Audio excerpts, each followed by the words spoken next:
During my 20s, I often started things very enthusiastically, but I didn't finish anything. And I felt like I only completed projects to about like 60% before I would move on to something else that I would then start the same cycle again. And this went over and over and over again. And I started to feel really ashamed of myself and frustrated and also like a failure in a way because I started so many different things, but I didn't really have any output or anything to show for. Then over time, I actually found out what really worked for me and found a process that really worked for me personally in order to overcome this and to actually start finishing things. Alrighty, so here you can see one thing I tried many times before, starting a YouTube channel. I feel like the classic thing. And I did the same pattern. I started it so many times and I didn't really finish it or build a massive following or social media account or anything like that. And I felt a little bit frustrated with it. And I had multiple different things I tried before as well, like different business ideas I pursued or different creative pursuits. I started DJing for a while and played in some clubs, but then I stopped. And running, I was really into running for a time, but then again, I achieved some kind of success that I wanted to achieve myself, and then I stopped doing it. And back in the day, I didn't really understand this pattern, and I didn't know what is behind and what makes me finish stuff and what makes me stop doing things and stop at like 60% or so. And over time, I actually figured it out a little bit for myself, and I found a process that works for me.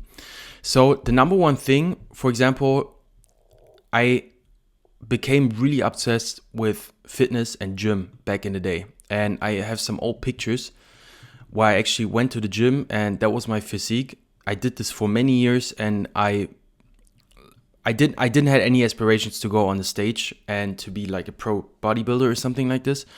But I managed to get to a really, really good point where people were asking me how to do it and I started people were asking me for advice and training stuff.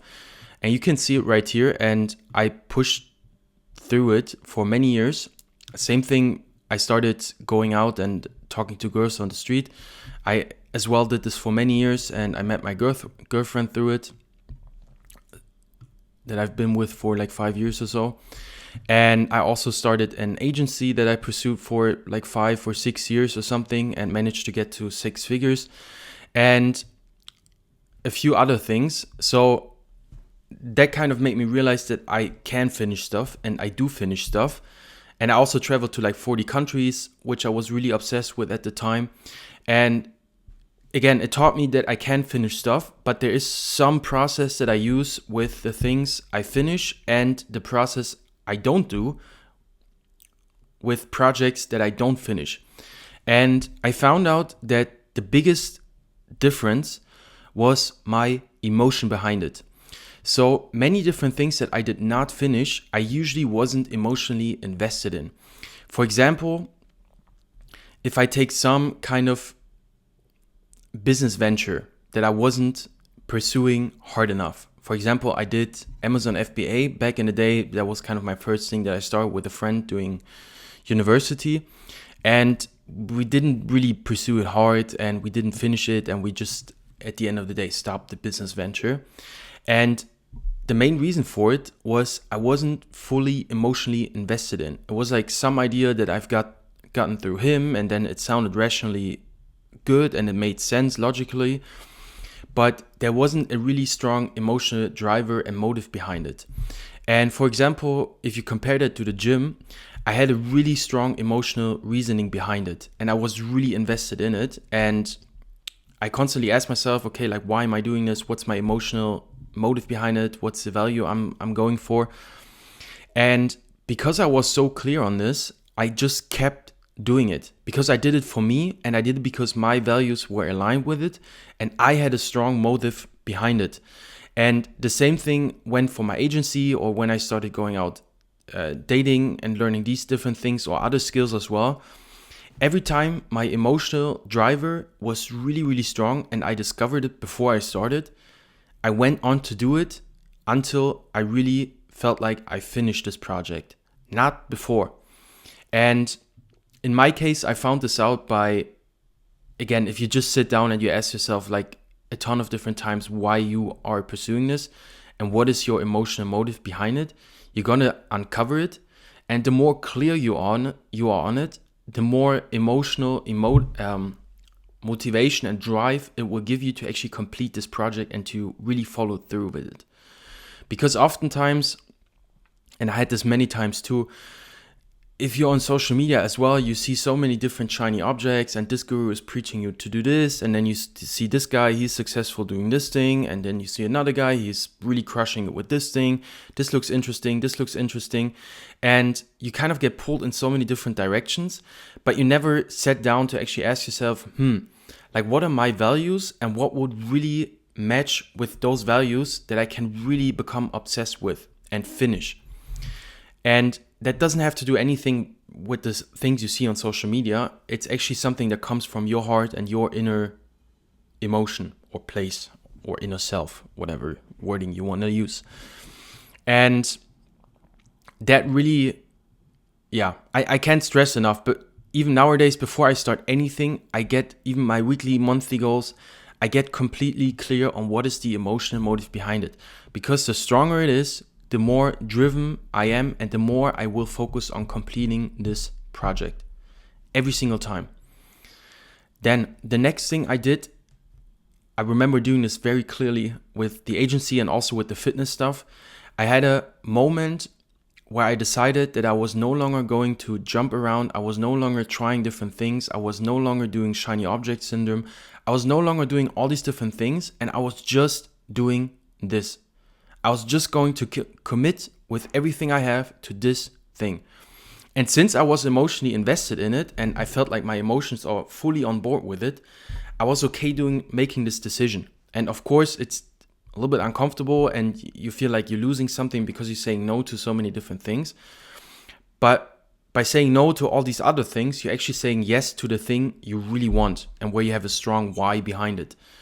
And I did this usually like really Tony Robbins style invested decision with like tons of energy and being like, hey, I'm not going to jump around. This is the thing I'm doing now, and I will not stop until it's done. And I obviously defined what done would look like for me, but I will not stop until this is done. Okay?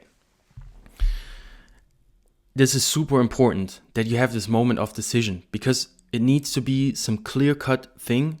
It was for me every single time as well, that I was not jumping around anymore. Okay.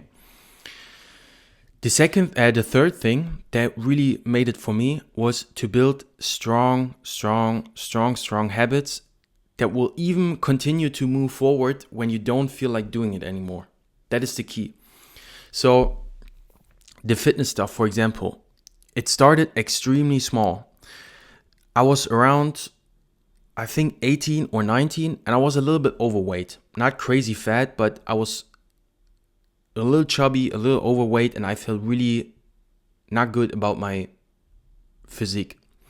And I started super small. So I bought a small program, and I only focused on losing 10 kilos or something. That was the thing I wanted, and to just look lean. I didn't think about like bodybuilding and like building this physique that I've did for many years. I just wanted to lose the weight.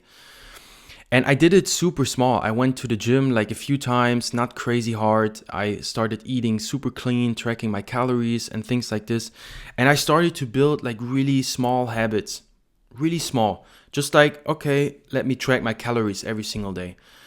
Okay, let's write this down in a tracking sheet. Okay, let's start going to the gym 2 times a week, 3 times a week, 4 times a week, slowly building up.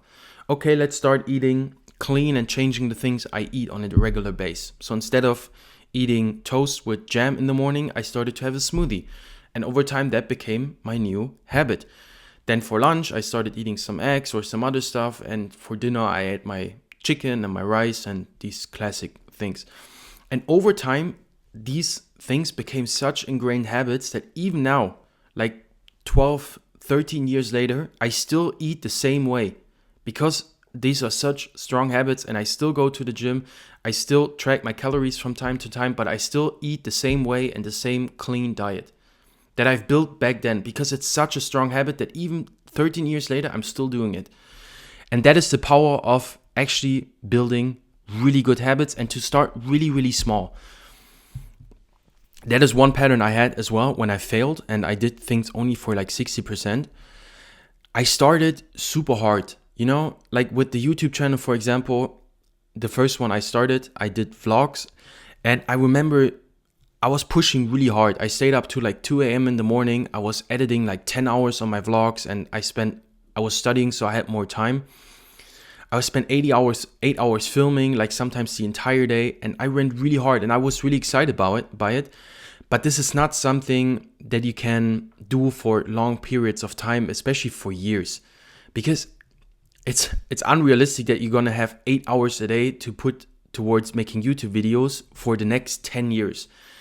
But you want to build habits that you're able to carry on for the next 10 years, even if life gets busy, life gets in the way, you don't have the energy, all these different things. Like the fitness stuff, those are such simple habits that I can continue 15 years later, 13 years later, even if I don't have the time, if I don't have the energy and stuff like this. But with other things, where I started to pursue this for many, many years, and I got to a level where I was really good at, like with the copywriting for the agency, I started super small. I remember writing like 200 words every single day, 200 shitty words every single day. And again, I did this for years, but you start with like 200 shitty words per day, then you start writing sometimes more and then more. And I started to improve really quickly by just building really small habits, and to start much, much smaller than you think you want to start. Where you actually feel like you did nothing today. Kind of that vibe. So small. But you're going to be consistent with it. And the last thing that really helped me as well was to focus. Every time I got, not every time, but I'd say most of the times I got distracted was because I was not focused on it. And obviously, if you remove distraction, the focus will naturally come up and be there. But in my case, it was usually you go through social media and you see some new shiny object. Some guy is telling you that this way is suddenly the best way, the newest way, the fastest way to achieve something cool in your life. And you start to believe it. And for me, the best way became to just delete it. If I'm not on social media, if I'm not using Instagram or Facebook or whatever platform, I'm not really putting myself in front of these stimulus, and I'm not going to be a victim, and I'm not falling for it because I'm not seeing it. So even though there are tons of new business models and gurus preaching some stuff, since I'm not seeing it, it feels really okay for me to just focus on the thing I'm working right now and to focus on it for many, many years until I reach that point where I want to be with it. Yeah,